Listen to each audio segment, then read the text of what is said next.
Orang Indonesia ini mau dipelihara sebagai kacung. Kenapa? Tahu nggak, murid sekolah di Malaysia tidak bisa mendapat menu makan gratis yang ditentukan sesuka hati kantin. Karena Kita lihat di Malaysia aja, negara memikul beban rakyatnya, dia buat sekolah itu gratis. Buku dan seragam itu disubsidi besar-besaran. Dan kuliah di sana disubsidi. 프라보워 수비한 또 인도네시아 대통령의 역점 사업이었던 무상급식 프로그램이 시행 9개월 만에 위기를 맞았습니다. 부실한 Orang Indonesia ketika nak Belanda ni sampai ini hari lagi bayar duit kat Belanda. Kau tak tahu ke? Kau tak tahu ke atau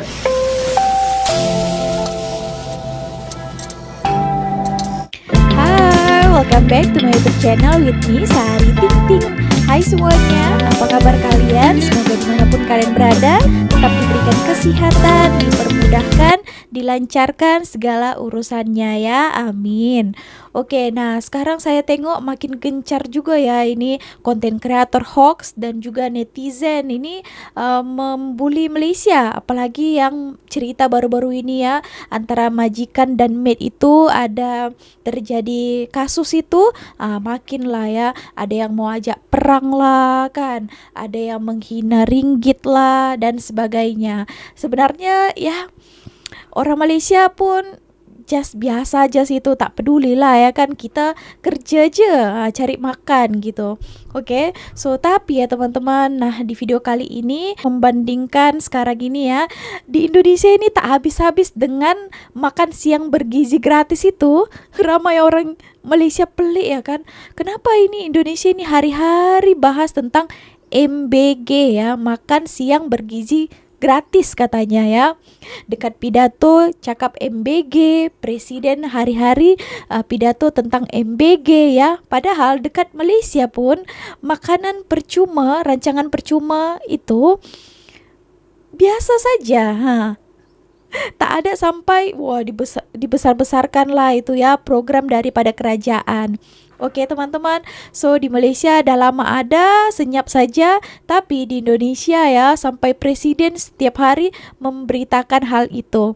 Dan di sini ada sampai dah ke berita Jepun ya, Jepun ke Korea ini ya, bobroknya pengawasan manajemen program diliputi TV Korea. Aduh, sampai diliputi TV Korea, karena kita tahu lah ya macam mana sistem cara makanan yang disediakan untuk anak-anak itu. So jom kita tonton videonya, apa yang dikatakannya langsung saja. Saya yakin demi Allah, demi Rasulullah, pasti kita rela banget, ikhlas banget perang sama Malaysia, benar nggak? Perang, aduh. Orang Indonesia ini mau dipelihara sebagai kacung. Kenapa anak sekolahan zaman sekarang semakin lama semakin goblok? Dulu sekolah itu tempat lahirnya singa. Sekarang lebih mirip kandang ayam potong. Murid zaman dulu belajar buat hidup. Murid zaman sekarang belajar buat ranking. Hafal rumus tapi nggak ngerti hidup. Pinter ngerjain soal tapi bego ngadepin masalah. Kenapa semakin lama semakin goblok? Ya jadi IQ gorila. IQ gorila. Beda tipis ya. Kalau dua poin doang tuh. Dan itu memalukan.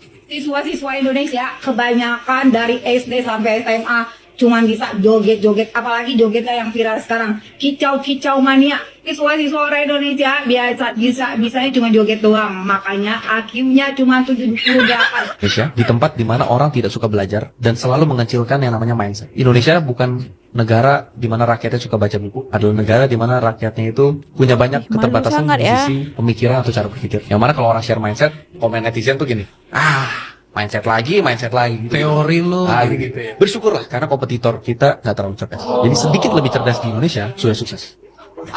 Anak SMA zaman sekarang. Kalau gaya boleh lah, tapi kalau ditanya tentang pelajaran ya ampun, lihat ini. Sebut negara-negara yang ada di Eropa, nanti orang terakhir bakal menang 200.000, tapi kalau nggak bisa jawab atau salah, itu keluar. Mulai dari kamu, satu. Garut. Negara di Eropa, ayo. Wawasan nggak ada. Oke teman-teman, nah padahal sudah dibagi ya kan makan siang gratis ini ya, percuma, gizi katanya, tapi ya tak tahulah macam mana ya. Mungkin kan karena ini sistem baru kan, kita tengok ke depannya apakah ya boleh juga katanya ini untuk didukung mencerdaskan otak anak ya. Kita tengok nanti beberapa tahun ke depannya ya. Aduh, inilah yang mau dimulai sebenarnya ya. Lu tahu nggak, murid sekolah di Malaysia tidak bisa mendapat menu makan gratis yang ditentukan sesuka hati kantin. Karena dalam program RMT, semua menu harus mengikuti pedoman resmi pemerintah dan ahli gizi. Tujuannya agar setiap makanan memiliki kandungan nutrisi yang sesuai untuk anak sekolah. Bahkan jumlah pilihan menu resmi kini ditambah menjadi 33 jenis agar lebih bervariasi. Jadi sebelum sampai ke piring siswa, menu makanan itu sudah direncanakan terlebih dahulu oleh pemerintah dan minim penyelewengan anggaran. Julhas sebut IQ warga Indonesia masih tertinggal. Panik. MBG diklaim tuh jadi jalan untuk menuju generasi lebih cerdas. Kelas. Ini kok sebuah pernyataan yang sangat membagongkan. Kita gas ya. Pernyataan Menteri Koordinator Bidang Pangan Zulkifli Hasan atau Julhas kembali menjadi sorotan tuh setelah menyinggung rata-rata IQ masyarakat Indonesia yang disebut masih tertinggal dibandingkan Malaysia. Jadi dalam penjelasannya ia mengingatkan nih bahwa program makan bergizi gratis itu menjadi salah satu upaya untuk meningkatkan kualitas gizi anak sehingga diharapkan mampu melahirkan generasi yang lebih sehat dan juga lebih cerdas. Ya jelaslah pernyataan itu pasti menjadi pro kontra. Jadi di salah satu pihak ya mungkin memang iya untuk menaikkan nilai gizi anak menjadi anak lebih cerdas ya mungkin masuk akal lah. Tapi ya sebagian pihak itu menilai bahwasanya pernyataan ini merendahkan masyarakat Indonesia. Karena apa? Karena dibilangnya IQ kita masih tertinggal, ya kan? Jadi hingga kini pernyataan Julhas masih menjadi bahan diskusi di berbagai kalangan tuh. Sementara itu tahulah pemerintah terus menjalankan program makan bergizi gratis sebagai salah satu program prioritas nasional. Jadi gitu. Jadi dia bilang bahwasanya program makan bergizi gratis ini menjadi salah satu upaya untuk meningkatkan IQ rakyat Indonesia. Kenapa? Karena IQ kita masih tertinggal dari Malaysia. Jadi kalian harus banyak-banyak makan bergizi gratis. Nggak ngerti lah, cuman lagi kira-kira menurut kalian MBG, kalian pikir cuma Indonesia yang punya program makan bergizi gratis, sedangkan kita Malaysia udah curi start duluan. Di Malaysia namanya itu RMT atau rancangan makanan tambahan, dan ini udah ada dari tahun 1979. Bedanya kalau di Indonesia targetnya semua anak sekolah, kalau di Malaysia cuma buat anak dari keluarga miskin negara alias yang benar-benar membutuhkan. Hasilnya menu mereka dikurasi langsung sama Kementerian Kesehatan plus dapat susu gratis setiap hari. Melihat fakta ini, menurut kalian skema mana yang lebih oke? Skema Indonesia yang merata atau Malaysia yang tepat sasaran? Coba tulis pendapatmu di kolom komentar ya. Ini buat Bapak Ibu yang masih membela MBG, baik itu pengusaha MBG ataupun karyawannya. Ya, sadar nggak kita sedang dipaksa berjuang sendirian loh oleh negara. Kita kerja banting tulang dari pagi sampai malam. Tujuannya kan agar anak kita bisa sekolah ya, biar pintar, nanti biar dapat pekerjaan yang layak dan tidak susah hidupnya kayak orang tuanya. Gitu. Tapi lihat bagaimana penguasa itu memutar-mutar tanggung jawabnya, yang ujung-ujungnya tanggung jawab negara itu justru tidak dikerjakan. Kita lihat di Malaysia aja, negara memikul beban rakyatnya, dia buat sekolah itu gratis. Buku dan seragam itu disubsidi besar-besaran.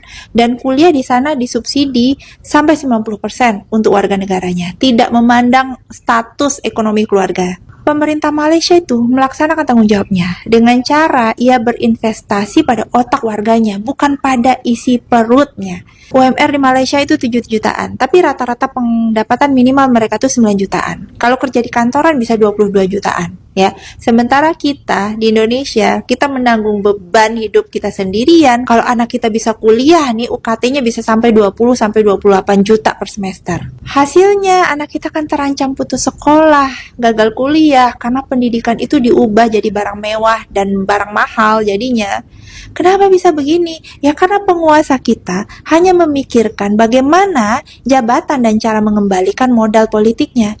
Alih-alih ia melaksanakan tanggung jawab mensejahterakan rakyatnya, membuat proyek makan bergizi gratis agar bisa diproyekin lagi. Imbasnya kan jelas, anggaran pendidikan, kesehatan, gaji pegawai itu dipangkas. Guru-guru dipecat, ya gajinya yang honorer bisa di bawah 500 ribuan per bulan loh itu. Penguasa lepas tangan dari kewajiban mensejahterakan kita sebagai orang tua, lalu berpura-pura baik dengan memberikan anak kita makan 1 kali sehari. Jadi Bapak dan Ibu, kita tidak butuh penguasa yang pandai memutar kata-katanya, kita butuh konkret ya, janji-janjinya, butuh sekolah anak-anak kita ya kan, dan nasib anak-anak kita tuh gak akan berubah dengan sepiring nasi, ya kan? 프라보워 수비한 또 인도네시아 대통령의 역점 사업이었던 무상급식 프로그램이 시행 9개월 만에 위기를 맞았습니다. 부실한 관리 감독과 경험 부족으로 식중독 환자가 연거푸 발생하고 있기 때문입니다. 홍원기 월드리포터입니다. 지난달 22일부터 25일까지 나흘 동안 인도네시아 서자바주 4개 지역에서 집단 식중독이 발생했습니다. 환자는 모두 1,700여 명으로 모두 학교에서 나오는 무상급식을 먹은 뒤 식중독 증세를 호소했습니다.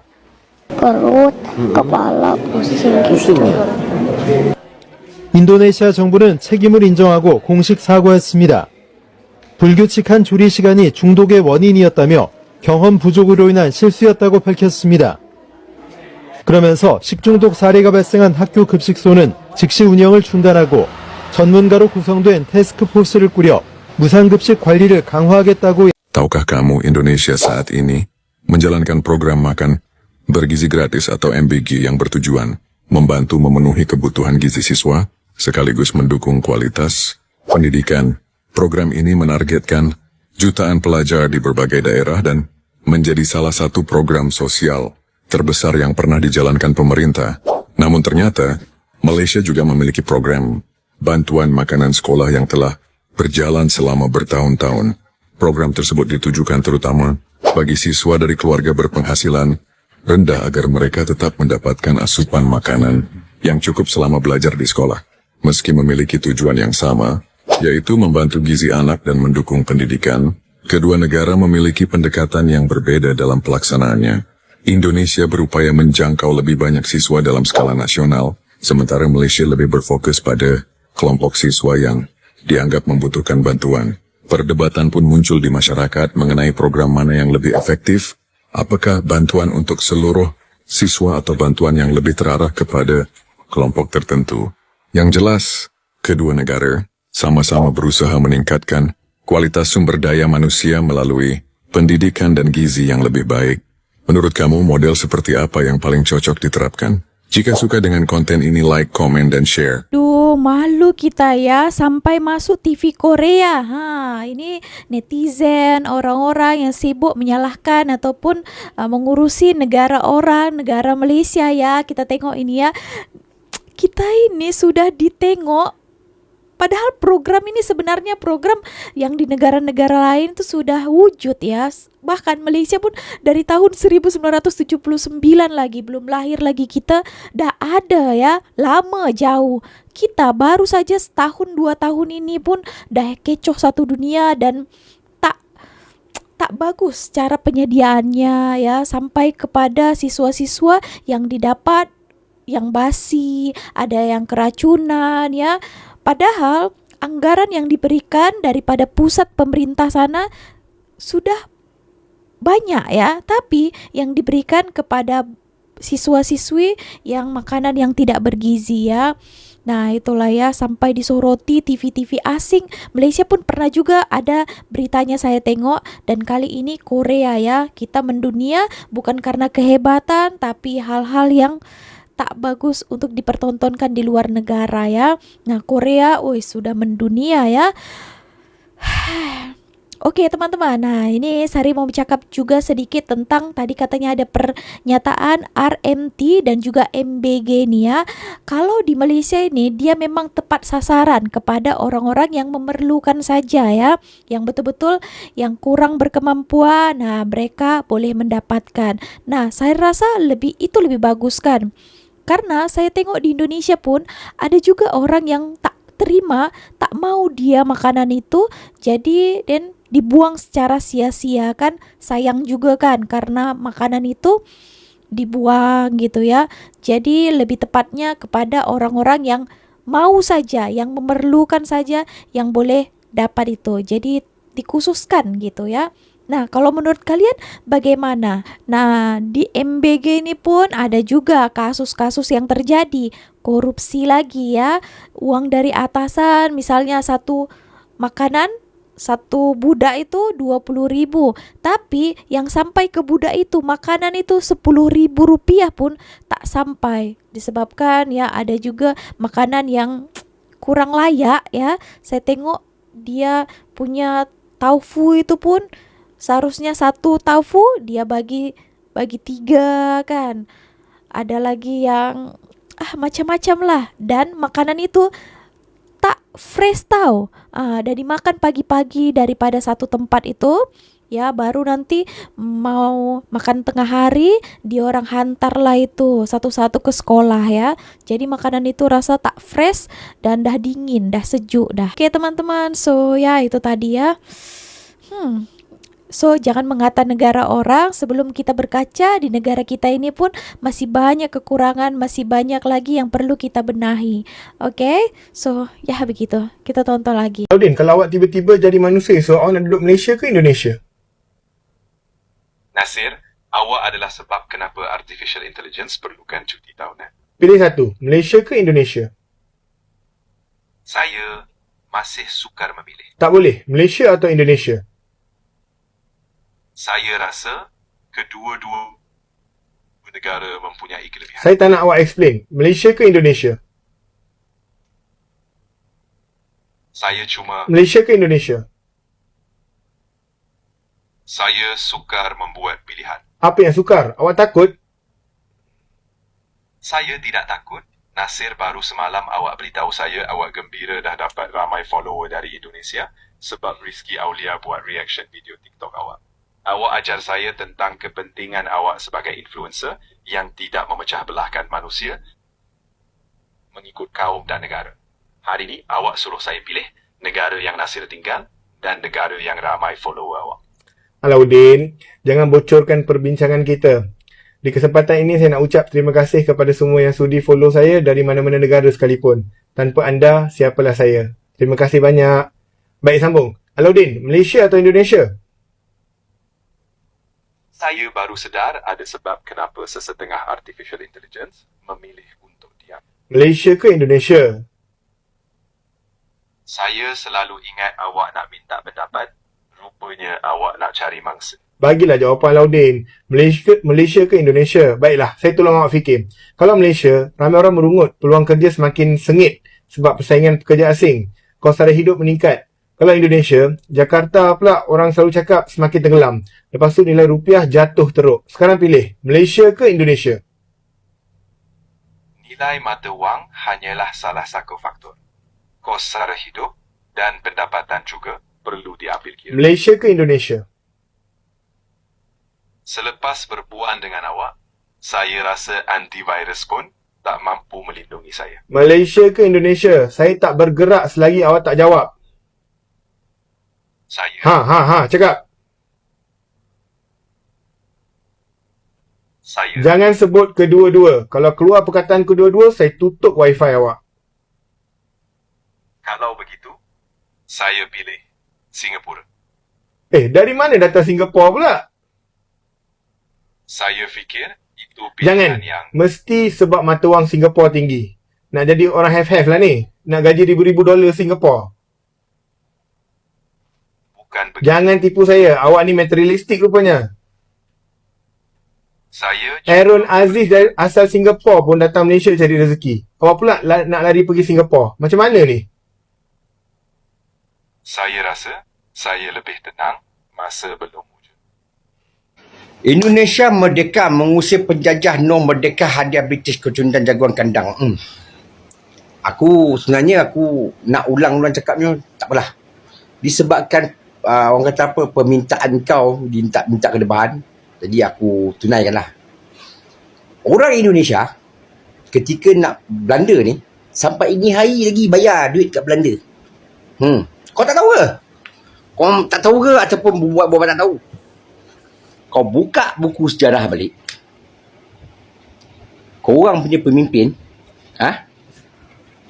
hanya pemimpin Indonesia saja yang macam tu perangai. Jadi penarik lembu penarik kereta untuk orang Belanda. Nak ke mana saja dia tarik. Jadi apa tu? Pengampu. Mengusir tu panggil mengusir penjajah. Dibambiknya perempuan-perempuan orang-orang perempuan Indonesia untuk dibagi kepada orang Belanda untuk dipuaskan nafsu. Kau nak cerita? Ni aku cerita kasih kau malu. Kita orang Malaysia tak berkompromi dengan orang British. Kita nak mereka Tunku Abdul Rahman pergi naik turun. Nak letakkan Islam itu agama rasmi kat Malaysia ni. Apa yang orang British bagi syarat-syarat, Tunku Abdul Rahman tolak. Sebab apa? Ini tujuan untuk merdeka. Pergi sana untuk asak. Tunku Abdul Rahman tak macam kau punya Soeharto kau. Jadi penarik beca. Tak ada. Kita lawan. Kau orang tak tahu. Kau yang tak tahu sejarah sebenarnya. Kau tengok Tok Gajah, Mat Kilau. Buku sejarah pergi tengok lah. Lawan dengan orang Inggeris. Itu orang Melayu lah. Dia bukannya macam kau orang punya pemimpin. Jadi penarik beca, jadi penarik lembu, cari perempuan untuk puaskan nafsu orang. Itu kau panggil pemimpin. Kita mengusir. Usir apa sampai sekarang pergi bayar lagi duit kat Belanda tu. Aku beritahu pada kau, sejarah orang Malaysia ni, satu dunia tahu. Konoha tak tahu. Kita, disebabkan kita merdeka, Tun Dr. Mahathir Mohamad, masa tu, Inggeris nak naikkan yuran, nak naikkan itu, nak naikkan ini. Disebabkan kita menentang. Tapi kebijaksanaan Tun M, dia buat perancangan terbaik sampai Ratu Elizabeth tu datang ke Malaysia, duduk satu meja dengan Tun M. Hebat tak hebat orang Melayu? Siapa itu ya? Dia tanya Malaysia ke Indonesia? Kalau dia tak boleh jawab, Sari saja yang jawab ya. Malaysia. Wih, ramai nanti yang kecam saya ini ya kan. Oke, so ya itu pilihan masing-masing ya. Itu apps tak tahu dia, takutlah dia kan nanti dia pilih Malaysia dikecam, pilih Indonesia dikecam. Itu ya. Oke, so ya teman-teman. Nah, itu tadi beberapa video yang dah kita reactionkan. Apa pendapat Anda, pandangan Anda? Silahkan berikan komentarnya di bawah. So, itu saja.